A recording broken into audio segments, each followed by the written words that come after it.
Bem-vindas e bem-vindos ao É Apenas Fumaça, onde se fala sobre a sociedade com quem quer falar sobre ela. Eu sou o Tomás Pereira. Eu sou o Frederico Raposo. Hoje temos como convidados José Oliveira e Sérgio Pedro, da plataforma Não ao Tratado Transatlântico.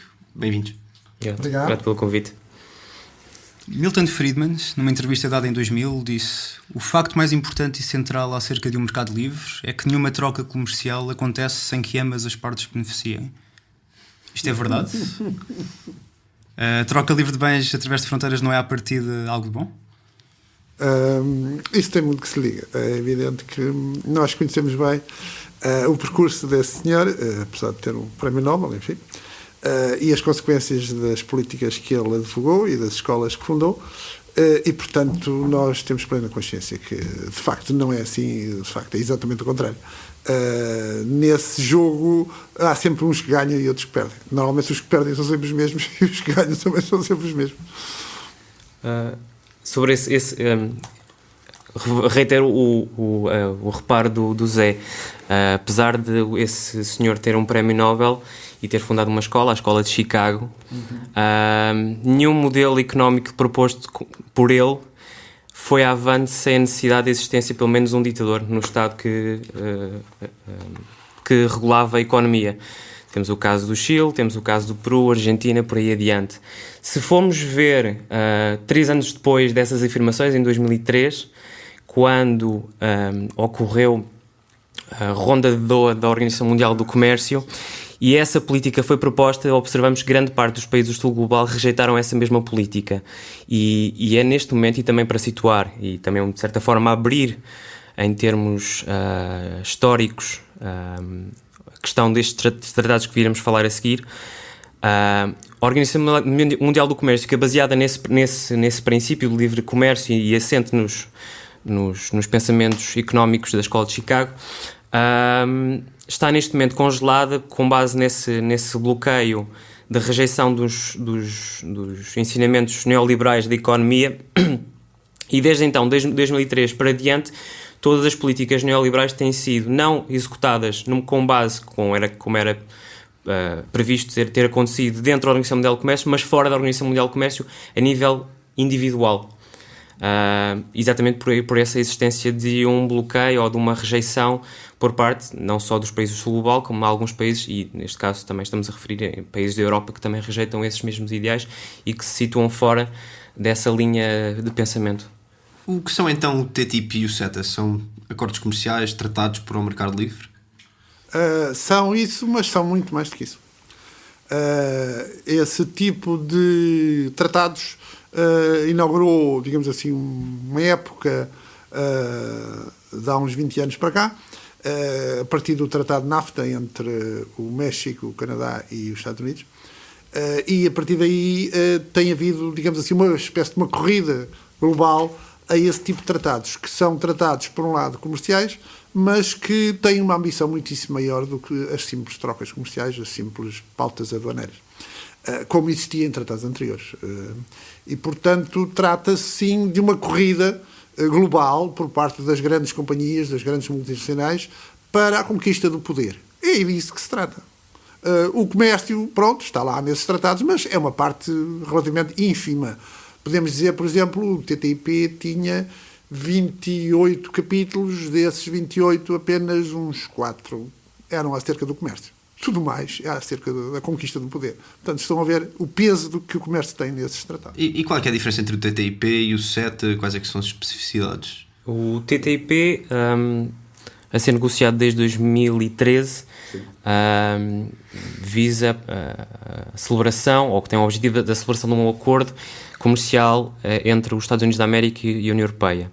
O CETA visa a celebração de um acordo com a mesma natureza, mas entre o Canadá e a União Europeia, tendo sido começado a ser negociado em 2009. O ponto de talvez avançando um pouco mais nessa questão. Qual é a diferença entre o que estes tratados defendem e as relações comerciais, por exemplo, entre países da União Europeia? São muito diferentes. Para já, os tratados têm uma enorme quantidade de clausulados que vinculam os países e os próprios governos a toda uma série de medidas e de concessões que, como eu disse, visam defender os interesses das grandes empresas. mesmo que os governos não queiram, é o que lá está escrito. Instituem, por exemplo, o pacto mais gravoso é este, um tipo de tribunal privado, que eles chamam de tribunal arbitral, que permite às grandes empresas processar os governos sempre que os seus lucros não sejam devidamente salvaguardados por medidas do governo. Os governos não podem processar as empresas, portanto estão a ver a justiça, entre aspas, que está incluído neste mecanismo. Portanto, nada tem a ver com o comércio simples entre os países Portugal, Espanha, ou Portugal, França, ou França, Alemanha, quer dizer, são coisas completamente diferentes. Não é? No dia 15 de fevereiro, o Parlamento Europeu, com 408 votos a favor, 254 contra e 33 abstenções, aprovou o CETA. Infelizmente. Qual é que é a perspectiva disto entrar realmente em vigor? Quais é que são os próximos passos até a aprovação mesmo final, até que seja um acordo? Mesmo sobre a questão da votação no Parlamento Europeu, sim, há que salientar que mesmo o resultado foi fora do expectável para os defensores do CETA, porque advogava-se que o voto seria ainda mais superior em termos de aprovação. Por isso já foi, de certa forma, em termos de votação nacional de alguns deputados que estão entre os socialistas e os liberais, foi uma surpresa. Em Portugal também houve uma ou duas surpresas, mas pode-se dizer que não foi uma vitória sem espinhas. Passando o pleonasmo. Passando a expressão, aliás.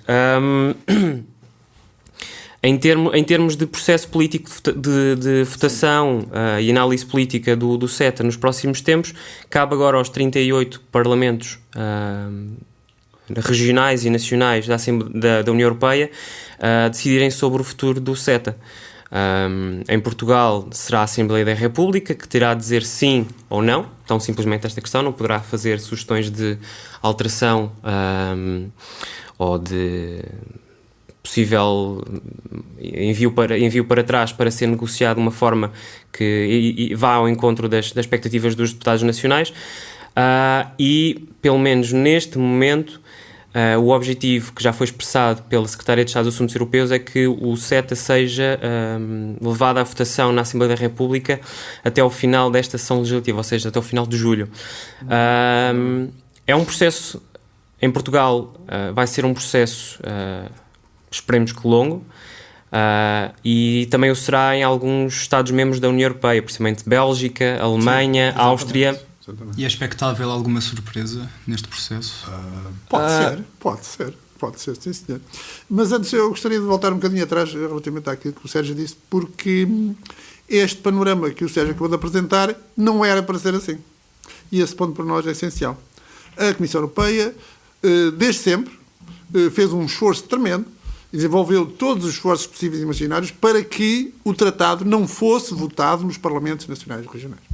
Até ao último momento, a Comissão Europeia manteve que o tratado não podia vir aos parlamentos porque seria, diziam eles, da competência exclusiva da Comissão Europeia, portanto os parlamentos nacionais não tinham nada a que se pronunciar.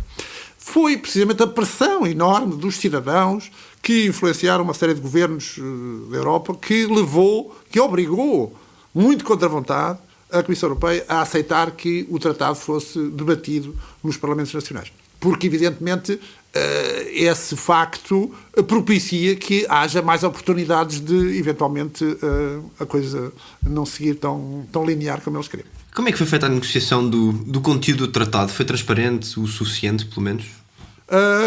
Boa pergunta. Este tratado, o CETA, foi completamente secreto desde o início até ao fim. Só depois do tratado pronto, o texto finalizado, é que começaram a aparecer algumas referências, já começou-se a saber alguns dados sobre o tratado. Até aí, a Comissão Europeia conseguiu manter o tratado no maior secretismo total.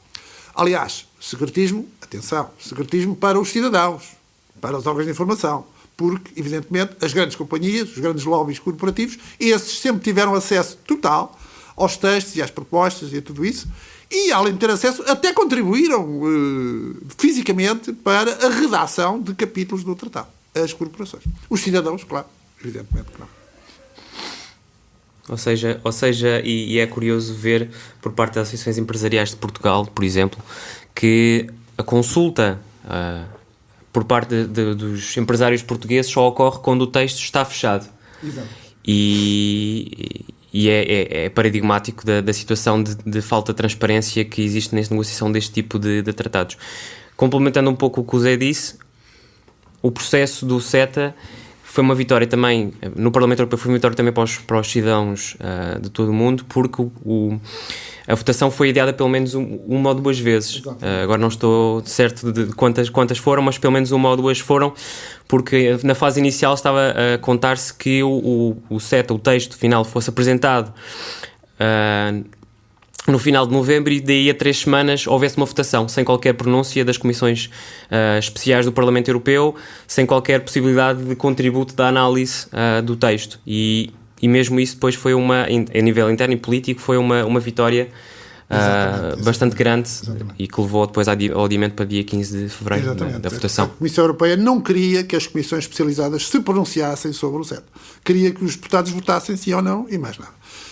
Foi uma grande vitória que uma série de comissões se tivessem pronunciado, algumas claramente contra o tratado, apelando a que o Parlamento não aprovasse o tratado, outras sim, outras eram a favor, mas pelo menos as comissões pronunciaram-se. Aliás, as comissões pediram 6 meses para analisar o tratado, o que não é muito. É o prazo normal? É o prazo regimental? Normal, até porque o tratado são milhares e milhares de páginas, o tratado em si, mais os anexos, mais as declarações, são muitos milhares de páginas, portanto 6 meses é um período, enfim, razoável. Não senhor, tiveram apenas algumas semanas, 2, 3 semanas acho eu. Portanto, imaginem-se a pressa que eles têm para aprovar isto, seja como for. E regressando ao TTIP, o que é que nós sabemos sobre o texto? Já se sabe tudo? De facto, o TTIP foi um tratado que foi mais escrutinado, porque os cidadãos e as suas organizações conseguiram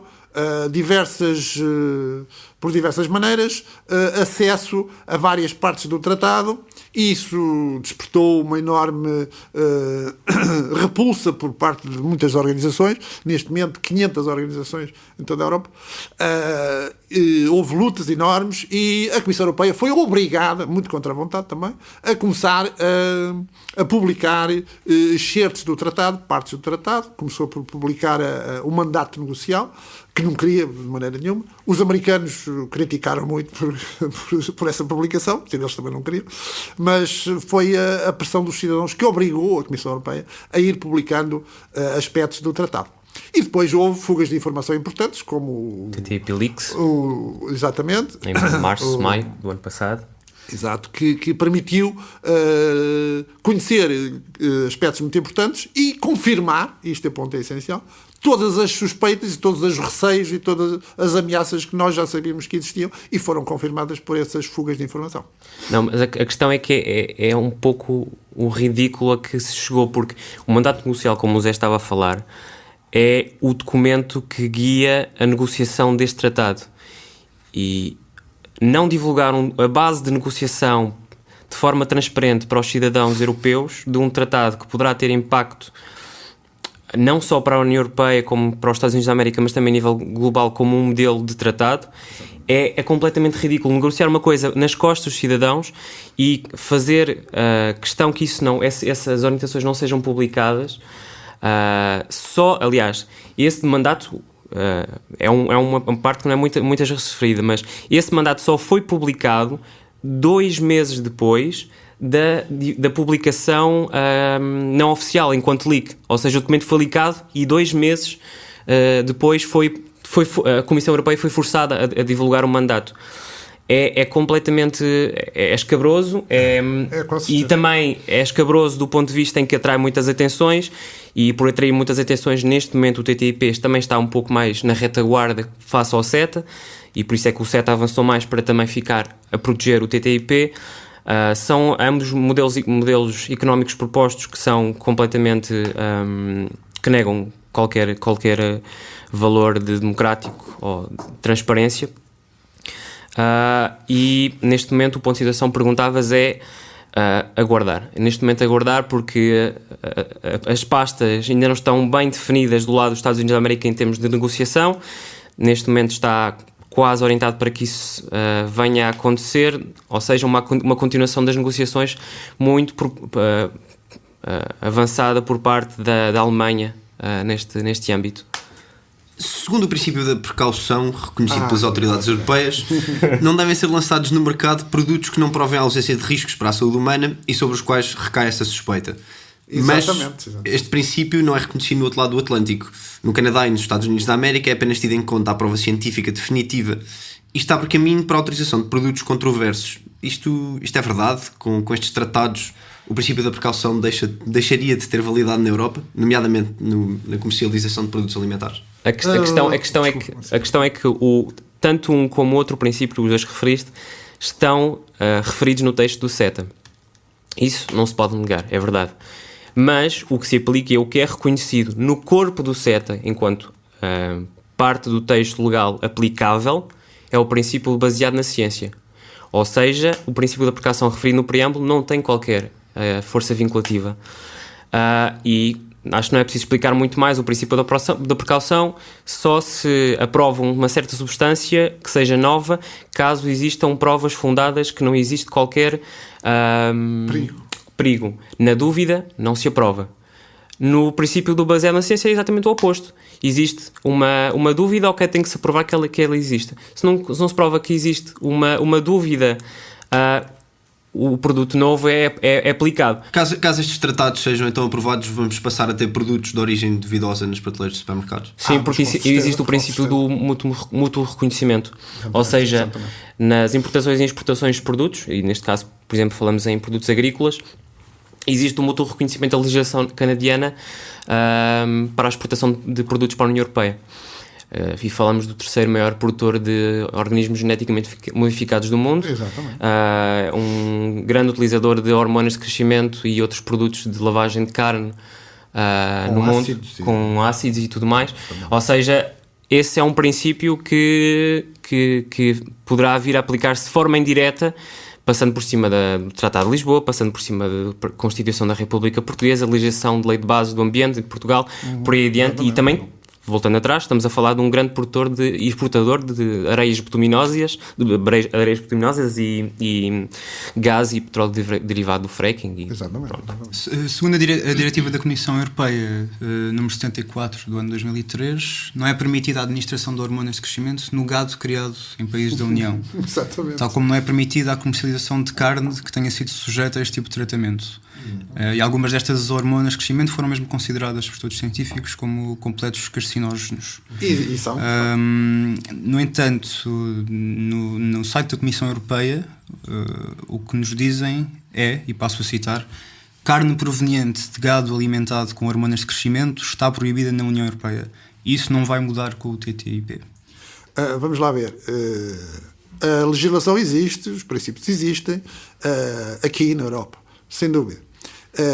Como disse o Sérgio, o tratado refere-se a esses princípios e a essa legislação, mas refere-se de maneira aleatória, de maneira, enfim, não vinculativa. O que é que isto quer dizer? Quer dizer que os produtores europeus são obrigados a respeitar todos esses princípios, toda essa legislação. Os produtores canadianos não são. E os americanos também não, porque o Canadá tem imensas relações comerciais com os Estados Unidos, há muitas empresas americanas com subsidiárias no Canadá e, portanto, esses entrarão também no mercado europeu. Portanto, os produtores europeus estão extremamente preocupados, estão desesperados, quase diria, já falámos com vários, porque eles têm de respeitar as regras e os outros não têm. Portanto, podem colocar os seus produtos muito mais baratos na Europa por não respeitarem essas regras. Estima-se que certos produtos têm 20% a menos por não respeitarem essas regras de preço. Portanto, a concorrência será brutal e muitas empresas vão fechar, com certeza, desemprego, etc, etc. Portanto, segundo o que nos diz a Comissão, estes produtos, mesmo com o TTIP, continuam a ser proibidos. Isso é mentira? A questão é que, e voltando um bocadinho, talvez, apelando ao design do logo da plataforma, que é um cavalo de Troia. Exatamente. Nós não utilizamos essa imagem só porque é bonita. É bonita também, mas evidencia claramente o que é que este tipo de tratados propõe. Exatamente. Que é uma porta de entrada para a alteração da legislação europeia por baixo. Existem dois mecanismos que nós gostamos de referir muito frequentemente sobre estes tratados. O primeiro já foi falado, que é os tribunais arbitrais, ICS e SDS. O outro é o Fórum de Cooperação Regulatória. Exato. O Fórum de Cooperação Regulatória basicamente visa a constituição de um fórum de discussão composto por representantes das empresas, representantes de lobbies políticos e económicos e, potencialmente, ou aliás, eventualmente, é o que está referido no texto do CETA, a participação de representação da sociedade civil, organizações da sociedade civil, mas não existe uma orientação clara de como é que esse fórum irá funcionar. O tratado já vai ser aplicado provisoriamente no início do próximo mês de abril. Ainda não se ouviu uma palavra sobre a constituição desse mecanismo e ele ele aplica-se provisoriamente já. Ou seja, esse mecanismo visa a constituição de um fórum de discussão, na nossa opinião, de grupos empresariais de lobbies económicos, sem qualquer introdução de uma voz crítica da representação da sociedade civil, que podem, no seu fórum, aconselhar os políticos, no caso os eurodeputados da União Europeia, em alterações cirúrgicas à legislação europeia, no sentido de harmonizar a legislação entre Canadá e União Europeia, e TTIP, e Estados Unidos da América e União Europeia. E é basicamente esse o objetivo. Neste momento, o princípio da educação continua a existir na União Europeia, continua a existir toda a legislação que foi referida. A questão é que, caso esse mecanismo do Fórum de Cooperação Regulatória vá avante, isso pode vir a alterar-se muito rapidamente. E como já temos vindo a ver em Portugal, fomos intervencionados pela Troika, toda essa agenda foi colocada em Portugal. O caso de Portugal poderá não representar uma grande diferença, porque reconhecemos porque já foi intervencionada e essa agenda política já tomou caminho. Mas, conciliado com o mecanismo de resolução de litígios, o que estes dois mecanismos visam é, primeiro, legitimar uma agenda económica e depois, ou seja, cristalizá-la e depois trancá-la. Ou seja, trancar a possibilidade da sua reversão através da punição, através de mecanismos de arbitragem privada. Ou seja, caminhar num sentido e impossibilitar a reversão através de uma decisão democrática da população. Há cerca disso... Desculpa lá, deixa-me só completar um pouco o que ele disse. Recentemente tivemos notícias de que o Sr. Presidente da Comissão Europeia, o Sr. Juncker, e o seu braço direito, a Sra. Comissária Malmström, que vai chegar a Lisboa dentro de poucos dias, terão sido confrontados com os jornalistas precisamente relativamente àquilo que vocês estavam a perguntar, ou seja, as discrepâncias entre a legislação europeia e o CETA.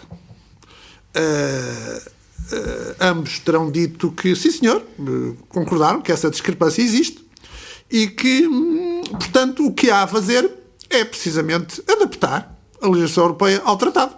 E não o contrário, claro, o tratado é intocável. Agora, a legislação europeia pode muito bem ser alterada para se conformar com o tratado. É a opinião dos dirigentes da Comissão Europeia, exatamente. Acerca deste tópico, Susan Cohen-Jehoram, no site da Greenpeace, a 22 de fevereiro de 2016, escreve: os negociadores vão discutir planos para preparar um tribunal especial do TTIP para investidores privados estrangeiros, um instrumento essencial para entregar o poder às grandes empresas. Exatamente. O proposto Investment Court System é um tribunal especial onde empresas estrangeiras podem processar os Estados e exigir indenizações exorbitantes se sentirem que qualquer norma jurídica ou regulamento afeta os seus investimentos. Exatamente. Dentro deste sistema, uma empresa de energia canadiana foi indenizada em 15 mil milhões de dólares porque o presidente Obama rejeitou o poluente oleoduto Keystone. Exatamente. O TTIP prevê um poder das grandes corporações sobre os Estados nunca antes visto. Quais é que podem, hipoteticamente, ser as repercussões disto? O TTIP, aliás, há que ser honesto nesta parte, este tipo de mecanismo já existe desde a década de 70. Sim. Este tipo de mecanismos existe com base numa desconfiança na estabilidade política e imparcialidade dos tribunais nacionais, principalmente no período pós-colonial. Ou seja, os países do sul global, principalmente, que surgiram dos movimentos de independência, querendo ou sendo forçados a negociar tratados de comércio, foram obrigados a celebrar acordos de comércio com este tipo de mecanismos de tribunais privados que julgavam causas em outra parte do mundo.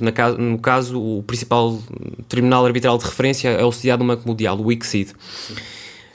Isto foi na década de 70. Estamos neste momento, no século XXI, em 2017, a negociar tratados entre, eu diria, os 3 maiores atores económicos globais à história, e a propor um mecanismo com base que tem por base a desconfiança política e a desconfiança da seriedade e liberdade de julgar dos tribunais nacionais. Exatamente. Essa é a questão principal. Este mecanismo, como o ICS, o novo ICS, o ISDS, ou tudo o que seja, são baseados nestes princípios e visam manter um estado de privilégio para as empresas multinacionais.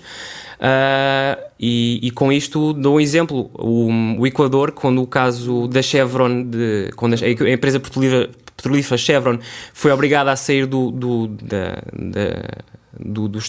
Equador com acusação de poluição ambiental por criação de lagos de petróleo sem qualquer proteção, e esse mesmo petróleo acaba por escorrer para os lençóis freáticos e causar casos de cancro. Foi criado um processo no Tribunal Nacional que até foi escalando até o Supremo, foi sempre condenando a Chevron, e a Chevron, não contente, recorreu ao Tribunal Internacional de Arbitragem Privada, o ICSID, e logo na primeira instância o ICSID deu razão à Chevron. Ou seja, e existem muitos casos deste género, ou seja, este é um tribunal que, pelo menos desde 70 até, foi necessário até 1996, para ser admitida a possibilidade de pessoas, comunidades no caso, que estão impactadas por violações de direitos humanos ou de desastres ambientais, poderem tomar uma palavra nestes tribunais. Primeiro, isto aconteceu na Nigéria com a poluição ambiental e a morte em série de líderes indígenas quando a Shell estava a ocupar os terrenos sagrados da população indígena para a exploração de petróleo. Em 2000 é que foi 2003, aliás, quando a ONU fez mesmo questão que isto acontecesse, e tentar reverter um pouco este paradigma, é que algumas decisões começaram a ser publicadas. Até então não era a prática. As decisões eram decididas, não eram publicadas. Ou seja, este é um modelo que... Os tribunais eram secretos, exato. Podemos dar as voltas que queremos, podemos pôr sanefas, cortinados, podemos pôr blocos. A coisa no fim é sempre a mesma. É um carocha com uma pintura metalizada super bonita, mas continua a ser um carocha. O racional por trás deste tipo de medidas geralmente é que dar benefícios às empresas gera mais postos de trabalho, e já há estudos que dizem que o TTIP e o CETA trariam postos de trabalho que não existem atualmente. Isso não seria bom? Não é bem assim. Vamos lá ver. Neste momento, a área comercial dos dois lados do Atlântico é uma das maiores áreas comerciais do mundo. O tráfego comercial é imenso. Essas relações comerciais foram construídas sem nenhum tratado, sem nenhuma proteção de investimentos, sem nenhum desses tribunais arbitrais. Ou seja, o que eu quero dizer é que não foi preciso, para construir essa área comercial, não foi preciso nada disto. Ou seja, não é preciso. De facto, não é preciso. Nunca foi. Perguntamos porque é que será agora. Aliás, é uma pergunta que iremos fazer à senhora comissária Malmström no dia 23. Portanto, de facto, nunca foi necessário. Agora é necessário porque as companhias pretendem não criar empregos, não apenas o lucro, mas também conquistar o poder. É disso que se trata. Maniatar os governos, para que os governos não possam decidir contrariamente aos interesses das companhias. É disso que se trata. Não, há uma questão que eu faço sempre. Peço desculpa, pode alongar um bocadinho, mas eu tenho de falar desta questão, que é dos estudos económicos de impacto do CETA que existem, que são cerca de 5, 6, na verdade só um é que é oficial, que é o obrigatório pelo Tratado de Lisboa, que é o 2008.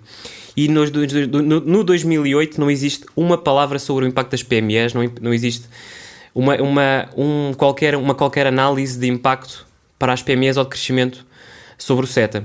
Todos os outros estudos foram encomendados a think tanks com ligações às corporações Aos grandes bancos. Aos grandes bancos e tudo mais. Mesmo para Portugal, e os dados que se manifestam existirem, não existem estudos de impacto para as PMEs. Não existe. Mesmo para Portugal não existe um estudo de impacto. Ou seja, vai ser decidido, e se for decidido em Portugal que o CETA vá à frente, vai ser decidido com base em especulações. E isso é importante dizê-lo. Exatamente. As instituições e o establishment político europeu parecem querer que o TTIP e o CETA aconteçam mesmo. Exatamente. Lutar contra eles é o mesmo que estar contra algo como a União ou o projeto europeu? Vamos lá ver. É uma pergunta um bocado complexa. Na medida em que, se os tratados passarem, a única maneira dos países reagirem, se alguma vez quiserem reagir, é sair da União Europeia. Não há outra hipótese, uma vez que esses tratados têm mecanismos que asseguram que não é possível reverter coisíssima nenhuma. Há vários desses mecanismos e, portanto, o problema é complexo, com certeza. Agora, também nós lutamos precisamente porque consideramos que os cidadãos têm que ter uma palavra a dizer, o bem-estar da sociedade tem que ser uma prioridade e queremos a todo momento, e nas conversas que temos com membros do governo, com deputados, estamos sempre a perguntar, mas os senhores concordam com isto? Os senhores aceitam estas medidas? É a pergunta que nós fazemos sempre. E em que é que isto beneficia os interesses de Portugal? São as perguntas que nós costumamos fazer aos decisores políticos. E questionar o CETA e o TTIP não é apenas questionar este tipo de tratados, é questionar um paradigma que envolve muitas coisas que... É questionar a globalização? Exatamente. E é questionar o tipo de globalização que temos, porque e isto ainda bem, é uma provocação a forma que a pergunta que fazes, mas tem razão de ser, porque nós somos acusados muitas vezes de ser anti-globalização. Não é esse o ponto. Somos contra o comércio. Nós somos contra o tipo de globalização que existe, que privatiza os lucros e socializa os prejuízos. Exato. A globalização não é apenas uma globalização económica, a globalização é também globalização cultural, de ideias e também diversidade, respeitando as diversidades. A globalização é inevitável neste momento. Com as tecnologias que temos é inevitável, é pensar o contrário, que ela deixaria de existir. A globalização neste momento, a forma que nós pensamos é uma baseada em comércio justo, que tenha com base de negociação e discussão o respeito da democracia, dos direitos humanos e com a diversidade das expressões que esses mesmos valores têm. E o TTIP e o CETA é o mesmo que um agricultor que utiliza pesticidas considera que qualquer planta que não seja a planta da cultivo é planta daninha. Simplificando de forma muito básica, mas nós não somos contra a globalização, nós somos contra a globalização que existe. É essa a questão. Caso contrário, não seríamos organizados em mais 500 organizações da sociedade civil europeia e canadiana e não teríamos um contacto tão bom como temos com organizações da sociedade civil norte-americana. No debate acerca do CETA, realizado no Parlamento sexta-feira passada, a Secretária de Estado dos Assuntos Europeus disse o seguinte: o CETA não é um acordo perfeito, mas é seguramente o benchmark em matéria de acordos comerciais. O mais exigente alguma vez negociado pelas partes. É um tratado que reconhece que o comércio deve promover o desenvolvimento sustentável e vincula europeus e canadianos aos mais elevados padrões sociais e ambientais. O Governo está a cometer um erro ao estar aparentemente a apoiar o CETA? O Governo comete um erro terrível do qual nós vamos todos sofrer enormes consequências no futuro já que vem aí. O que a senhora Secretária de Estado disse não corresponde à verdade, manifestamente. Ela fala dos valores, enfim, comuns que existem entre a União Europeia e o Canadá. Não é verdade, quer dizer, se vamos falar de valores comuns, já falámos de um deles, por exemplo, o princípio da precaução, um enorme valor europeu que os canadianos sempre combateram nas instâncias internacionais e no tratado também. Por exemplo, o direito à greve, um direito, enfim, que toda a gente considera normal. O Canadá não respeita esse direito. O direito à contratação coletiva, também o Canadá não respeita esse direito, etc, etc. Portanto, quando se fala de valores comuns, temos que relativizar, porque na verdade não é assim. Não, a questão é que é verdade que o CETA, como a Secretária de Estado refere, é um modelo e pretende ser um modelo. Sim, é um o modelo. CETA neste momento pretende ser um modelo para todo o mundo. E isto porque, como referi no início, a Organização Mundial do Comércio está de certa forma paralisada desde 93. Exato. E o objetivo neste momento é celebrar acordos com alguns países que sejam key players, usando também uma expressão concorrente com a Secretária de Estado com as palavras em inglês, que sejam atores globais que sejam um exemplo para outros decisores políticos. Ou seja, se o CETA for aprovado, esperemos que não, o CETA será um modelo para negociar com outros países que não terão tanta possibilidade de dizer não. Esse é um objetivo e é honesto da parte dela dizê-lo. Agora, desenvolvimento sustentável, comércio justo e tudo mais, não é bem verdade, porque o capítulo 23, 22, 24 e por aí adiante tem palavras muito bonitas sobre desenvolvimento sustentável, diz muitas coisas boas, só que há um pequeno senão. Todos os capítulos não são vinculativos, não são obrigatórios. E todos esses capítulos não podem ser mencionados como forma de argumentação por parte de um Estado a justificar uma tomada de decisão. Por exemplo, se Portugal, caso tenha um litígio nesta questão, quiser, como aconteceu, por exemplo, no Egito, estou-me a recordar de um caso concreto, o Egito decidiu aumentar o salário mínimo e foi processado por isso. Caso Portugal queira fazê-lo e justificando o bem-estar da população, consta no artigo 22, 23 ou 24 sobre desenvolvimento sustentável, mas não pode argumentá-lo, porque não vale nada no processo arbitral. Falando de Portugal, há alguma perspectiva realista de Portugal travar o CETA? O que é que dizem os partidos na Assembleia? Ora bem, a situação é complicada. Os partidos da direita, CDS, PSD, são completamente favoráveis ao tratado. Embora desconheçam o seu articulado, mas são favoráveis. Portanto, pensamos que será uma questão de fé, pensamos nós. O Partido Socialista também é favorável ao tratado, oficialmente. Aliás, consta do seu programa que a aprovação deste tipo de tratados internacionais, mas, felizmente, vai havendo algumas vozes discordantes dentro do Partido Socialista. Nomeadamente, por exemplo, Ana Gomes foi a deputada do Partido Socialista que votou contra no Parlamento Europeu. Outros membros do Partido Socialista têm aprovado em Portugal zonas livres do TTIP e CETA, nomeadamente em várias câmaras municipais do sul do país, por iniciativa socialista, o que é interessante. Portanto, isto para dizer que há, de facto, no Partido Socialista, alguns setores que, infelizmente, ainda são minoritários, que já se aperceberam das graves ameaças que estes tratados nos vão trazer e estão a tomar posições críticas, bastante críticas, relativamente a isso. Isso para nós é muito positivo. De qualquer modo, ainda há uma minoria no Parlamento que é contrária ao CETA, porque os outros partidos, PCP, Bloco de Esquerda, Verdes e PAN, são contrários ao CETA, mas são uma minoria. Estamos mesmo a chegar ao fim. Ok. Muito brevemente, portanto, neste momento existem municípios livres de TTIP, CETA. Exatamente. Podem explicar muito brevemente, sucintamente, o que é isso? Neste momento existem cerca de 2.100 e vão contando cada vez mais em toda a Europa. Neste momento são 10 em Portugal e é uma tomada de posição simbólica. Ou seja, o município declara-se, a sua Câmara Municipal, ou a Junta de Freguesia, ou a Assembleia Municipal, declara simbolicamente como zona livre TTIP, CETA e TISA. É um ponto simbólico porque, apesar de não ter qualquer impacto e não ter o poder local não tem possibilidade de se pronunciar, estes tratados podem vir a ter um grande impacto a nível local, que é o nível local que vai sentir mais as repercussões deste tipo de decisões. E tem dado uma força bastante grande, quer na divulgação a nível local, quer na tomada de posição, quer também como forma de comunicação com partidos que à partida não são tão suscetíveis de ouvir, porque o poder local a nível de representação política é diferente da representação política a nível nacional.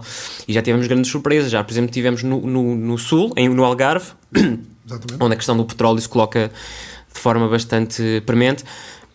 São já, se não estou em erro, três municípios do Partido Socialista que se declararam como zona livre. Por sua própria iniciativa votaram e por maioria decidiram que são zona livre.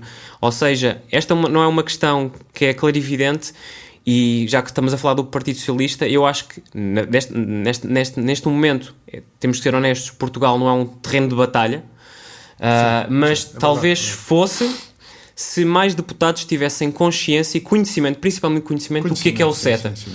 Porque basear-se numa decisão em estatísticas, em soundbites, mais uma palavra em inglês, sobre o CETA é completamente, primeiro, não é profissional, não é defender o interesse público e não é honesto para o impacto que poderá ter para os filhos, para os netos e para as gerações vindouras dos decisores políticos que tomam estas decisões. Este foi mais um episódio do É Apenas Fumaça, onde se fala sobre a sociedade com quem quer falar sobre ela. O É Apenas Fumaça é produzido por Bernardo Afonso, Maria Almeida, Pedro Cardoso, Pedro Zuzarte, Ricardo Ribeiro, Tomás Pereira e por mim, Frederico Raposo. Obrigado, José e Sérgio. Obrigado, nós. Bravo.